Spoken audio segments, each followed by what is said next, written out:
Good morning. My name is Marc Schaedeli. I invite you to follow the session related to Risk 2020 and Rethinking the Global Risks. Rethinking global risks. What is needed? What do we know about these global risks, especially today in a lot of uncertainties? Can these global risks be a real threat for our business? Can we prevent some of these risks to occur? How can we reduce the impact of those risks on our business? Can we increase our resilience toward such global risks? Are we adequately financing these risks? And finally, can we sustain our business in case some of these risks would still materialize? These are some of the questions I would like to discuss with you today. What do we need to adequately manage these risks?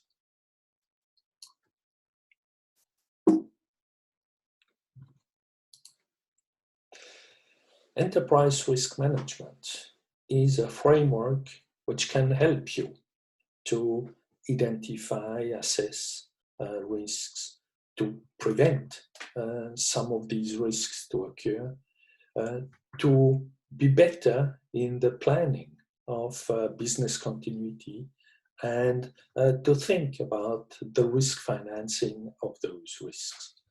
I will show you in the following 30 minutes how this can be done. Risk identification and assessment. We know about risks.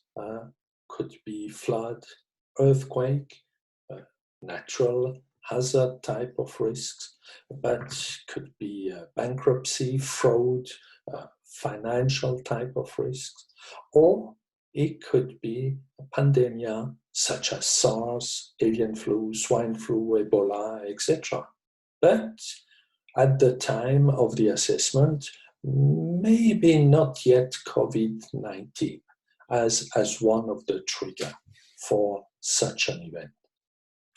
Now, what do we want to know is how much impact could such a risk have on our business if it occurs, and how likely is it that such a risk would actually occur, considering current knowledge which is available. Now, we look at flood, and we will be thinking that we manage that really well, or we are not in an exposed area, but it could have a certain likelihood to occur. If we compare it to earthquake, we might then say that the impact on our business could be much larger, but probability to occur, depending obviously on the region where we are, is maybe unlikely. Bankruptcy. Bankruptcy depends obviously on the business, the company, the environment, and in the case of our company, might have obviously a major impact, but very unlikely, almost impossible to occur. Fraud, on the other hand, might have much less impact, but could potentially occur, is maybe even probable to occur. And a pandemic, in our example, might again have a major impact, not so likely to occur today. This could be our assessment, which we did 1, 2, 5 years ago. Now, take the example of pandemia.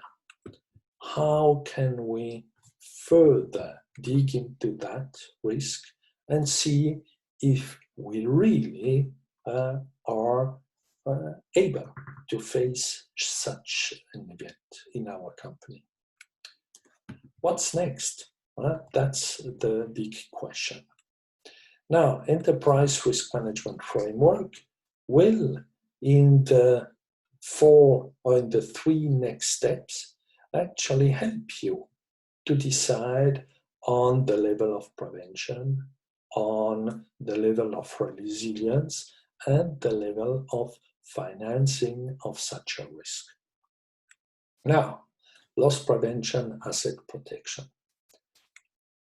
What can we do in case of a pandemic? We should think about our supply chain and check if we have, for example, a backup supplier. 80% allocation to one, 20% allocation to another supplier located in another region of the world. Alternative production site. Are we a single sourcing manufacturer, or do we have, for example, different sites located especially in different parts of the world, which could eventually reduce the potential exposure? Safety stock. Do we work just in time, very tight supply chain related to raw materials or from the finished goods side?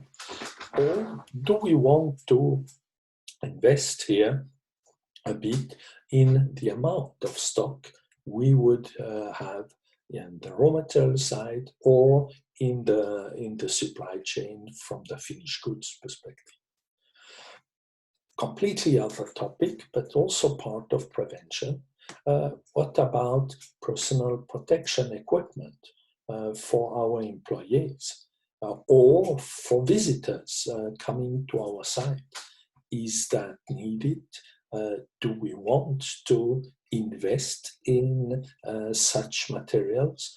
Or do we think, no, there will be no problem to access such materials, to buy such materials in case a pandemic occurs? Regular health check.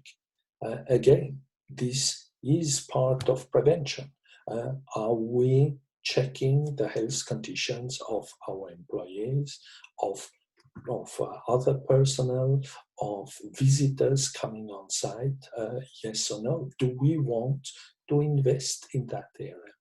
And last but not least, for example, do we provide annual flu vaccination to our employees every year, which all in all could help to reduce normally the probability or the impact to be facing major impact on our business in case a pandemic would occur. Now, how would that look like on our evaluation? Pandemic, we said major but unlikely to occur, could now potentially, with such measures, be or move down to a moderate impact on our business and still remain unlikely to occur. But important, these measures do not just have to be put in a book, prepared in the head, but needs to be in place in the organization. Now, what next? Even so, we said it's unlikely to occur, and with the loss prevention measures we have in place, the impact would not anymore be major. Do we need a plan B? That is, in my opinion, the next question. Now, what is a plan B? It's about having resilience in place, be ready, and have tested that readiness in case a risk would occur. Now, business continuity is about having plans which will help the management of the event for our people, but also for our product. Actions related to supplier. For example, see, check, can the backup supplier really provide more than 20% of the capacity? And how much time would he need to increase his capacity for us? Action plan for alternative production site. Can again the capacity be increased in the site which eventually might not be impacted first or might not be as much impacted? Actions related to safety stock. When do we access that safety stock? Do we actually consider to reduce the safety stock at a given point of time, before, during, or after the crisis? Actions related with the personal protective equipment. When do we consider to distribute those? Because certainly they will not be distributed at any time in the company. When do we then provide an indication to use it to our employees or to the visitors? All such plans would be part of a plan B of preparedness for our business. Now, what next again? How do we finance such a risk in case it still occurs? This would be the next step of our process. Part of that is really to implement a cost-efficient financing of such a risk. Now, part of risk financing, what are the current possibilities? Today, maybe yesterday, pandemic insurance policy would have been possible.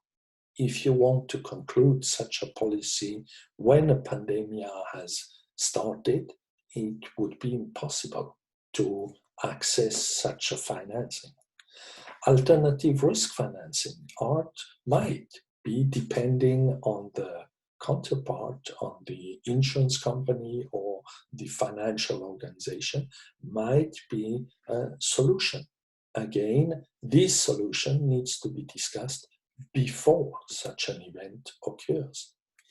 Captive insurance. You might have an in-house insurance company, captive, and part of that could be to provide insurance, in-house insurance for your organization related to specific areas such as pandemic.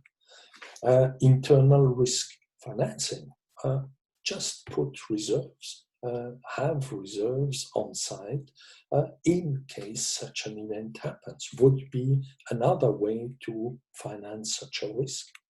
Or discuss specific credit limits, for example, with a home bank, and see if and when such credit limits could apply.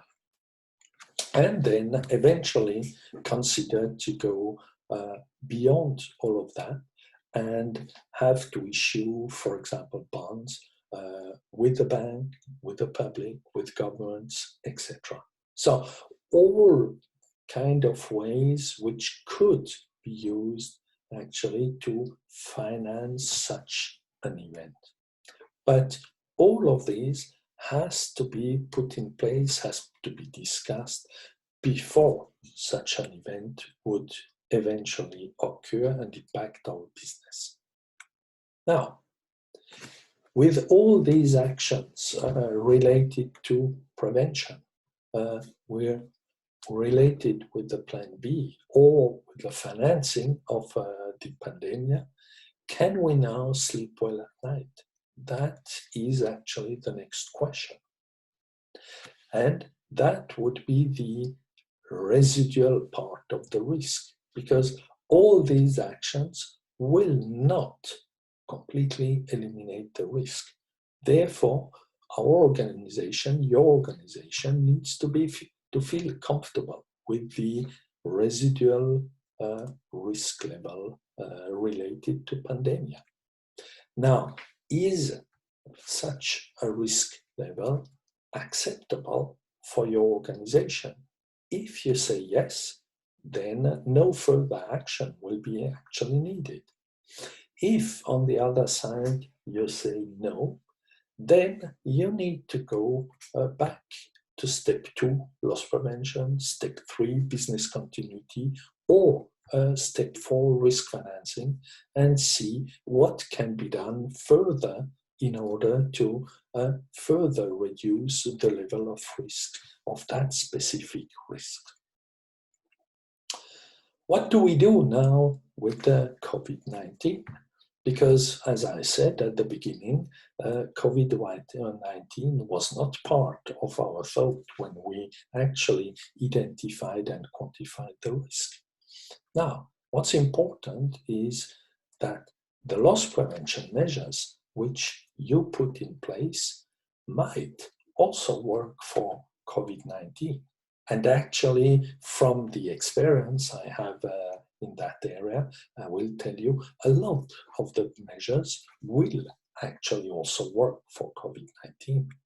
Now, business continuity plans, they will be available, but what you need to do is to adapt them to the new condition. Maybe only small adaptation are needed. Maybe stronger, larger adaptation modifications would be needed, but at least the plans are in place, they are updated on a regular basis, they are trained, and they are known by the management. Risk financing can or will certainly help.